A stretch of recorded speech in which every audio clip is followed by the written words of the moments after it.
ಬೈಂದೂರು ಶಾಸಕ ಗುರುರಾಜ್ ಗಂಟಿಹೊಳೆ ಅವರ ಕಾರು ಶಿವಮೊಗ್ಗ ಜಿಲ್ಲೆಯ ಹೊಸನಗರ ತಾಲೂಕಿನ ರಿಪ್ಪನ್ಪೇಟೆ ಸಮೀಪದ ಕೋಡೂರಿನಲ್ಲಿ ಅಪಘಾತಕ್ಕೊಳಗಾಗಿದೆ. ಶಾಸಕರು ಉಡುಪಿ ಕಡೆಗೆ ತೆರಳುತ್ತಿದ್ದಾಗ ಈ ಅಪಘಾತ ಸಂಭವಿಸಿದೆ.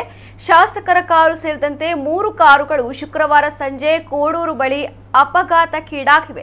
ಶಾಸಕರ ಕಾರಿನ ಮುಂದೆ ಏಕಾಏಕಿ ಜಾನುವಾರು ಅಡ್ಡ ಬಂದಿದ್ದು ಸರಣಿ ಅಪಘಾತಕ್ಕೆ ಕಾರಣವಾಗಿದೆ. ಅದೃಷ್ಟವಶಾತ್ ಕಾರಿನಲ್ಲಿದ್ದ ಪ್ರಯಾಣಿಕರಿಗೆ ಯಾವುದೇ ಅಪಾಯವಾಗಿಲ್ಲ. ರಿಪ್ಪನ್ಪೇಟೆ ಪೊಲೀಸರು ಸ್ಥಳಕ್ಕೆ ಭೇಟಿ ನೀಡಿ ಪರಿಶೀಲನೆ ನಡೆಸಿದ್ದಾರೆ. ಅಪಘಾತದ ಬಳಿಕ ಶಾಸಕ ಗಂಟಿಹೊಳೆ ಅವರು ಉಡುಪಿಯತ್ತ ಪ್ರಯಾಣ ಮೊಟಕುಗೊಳಿಸಿ ಮತ್ತೊಂದು ಕಾರಿನಲ್ಲಿ ಬೈಂದೂರಿನ ಕಡೆಗೆ ತೆರಳಿದ್ದಾರೆ ಎಂದು ತಿಳಿದು ಬಂದಿದೆ.